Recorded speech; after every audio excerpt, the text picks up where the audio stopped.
Let's take a look at how to divide polynomials. To divide a polynomial by something more than just a monomial, we need to use long division. Long division is used when you divide a polynomial by another polynomial, especially when we have a polynomial divided by a binomial. So what does it look like when we need long division?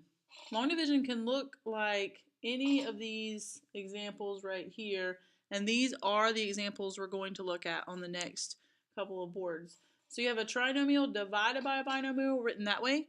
You can see a trinomial divided by a binomial written with an exponent of -1, because if you fix the -1, you would move it to the bottom, and that means the same thing as dividing.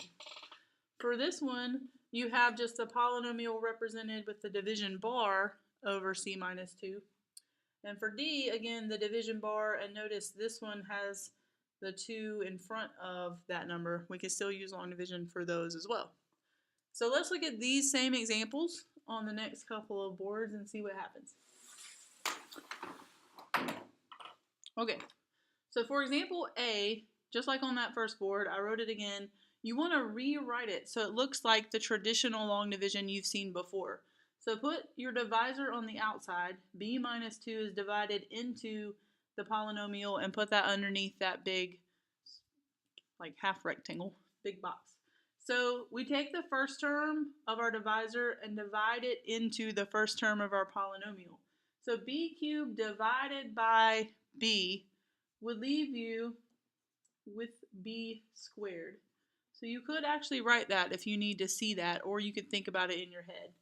Then you take b squared and multiply it by both terms of the divisor and bring those down. Just like in traditional long division, it works the same way. B squared times b would give me b cubed, and b squared times -2 is -2b squared. In this step, just like in regular long division, you want to subtract. So change both signs and then cancel out those two that should always match up and bring down what you have left. So 8b squared plus 2b squared is 10b squared.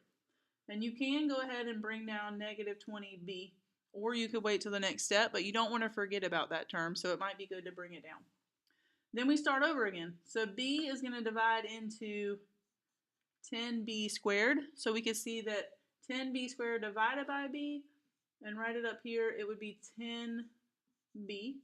Then we take that term and multiply by the divisor and write it down.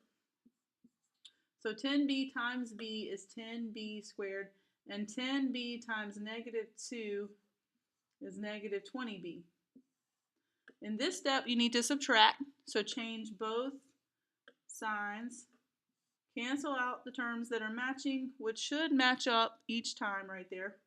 And then these two also canceled out, so we have a remainder of 0. So our quotient and our answer to our division problem, our solution would be b squared plus 10b. That's the quotient when this polynomial was divided by b minus 2. Let's look at example B. So I rewrote it already. This is the way it looked on the first board, but you can rewrite this one the same way I rewrote that one. And let's get started with the same procedure. So x squared divided by x would give me x. I put it at the top. Take that term and multiply by these two and write them down. So x times x is x squared. X times 3 would be 3x. Then you want to subtract. So change both signs. Those should always cancel and bring down what you have. So -12 minus 3 would be -15x. Bring down -45 or -45 so you don't forget about it. Then we start over again. X, we need to divide -15x by x. We would have -15, write that at the top. -15 times x plus 3 would give us -15x. And -15 times 3, -45. So in this step, write them first and then change your signs. Don't get messy and try to do all of it at once. It works out better to write them, then change signs. So then those also cancel, so we have no remainder. So our quotient would just simply be x minus 15. All right, so let's look at two more. Example C was written as just a big fraction bar. Again, you can rewrite it the same way every time. Those all mean the same thing. They're just dividing. Then we follow the same steps. So we're going to divide the first term into our first term here. All the steps stay the same no matter what we're given. So we divide by c. 2c cubed divided by c would be 2c squared. You could write that lightly with your pencil and then you could just erase it or write over it. 2c squared times each one of these and write those down. So 2c squared times c is 2c cubed. 2c squared times negative 2 is negative 4c squared. Write them and then change your signs to make sure you have the right signs right there. Then bring down what's left. So negative 3 plus 4 would just give us 1c squared plus 3c minus 4. So c divided into c squared will give me just c. C times c would give me c squared, and c times negative 2 is negative 2c. Change your signs, cancel them out, add what's left. Then we start over again. C divided into 5c would leave me with 5. Let me write that a little better. 5 times c would give me back 5c. 5 times negative 2 is negative 10. We can subtract, change both signs, so we end up with negative 4 plus 10 would be 6. So this time we have a remainder. Let's talk about how to write our answer with a remainder.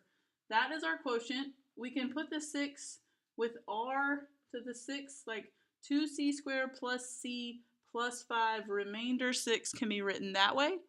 It can also be written, I'm going to put it down here, 2c squared plus c plus 5 plus 6 over your divisor would be the other way to write that. So either one of those is correct, and you could see it written either way. All right, so let's look at one more example. In the last example, I've written out the steps. We keep going over examples and I haven't written these out yet, so I thought now's a good time to write them out. In each one of our examples, we divide the first terms, which I think you've seen me do that now.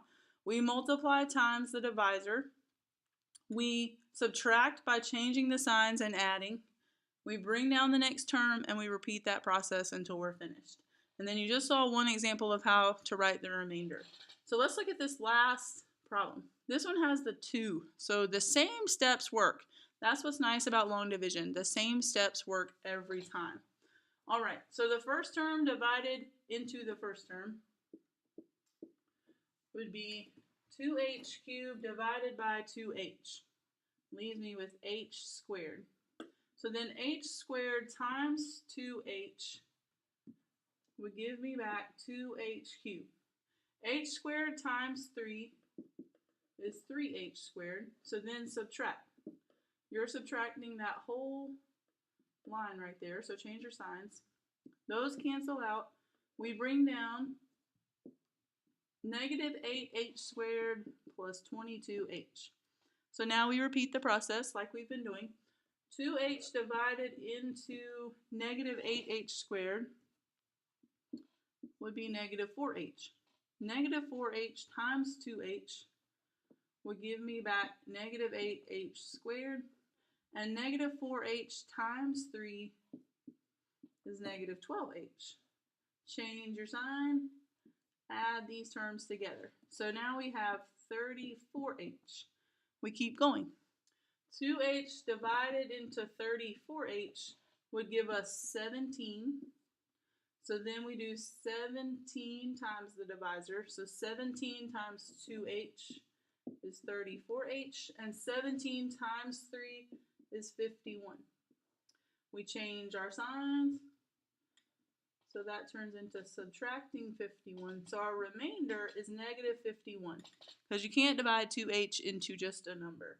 So then we write remainder negative 51. That's one way to put our quotient. Or we can write it out. H squared minus 4h plus 17 minus 51 over the divisor.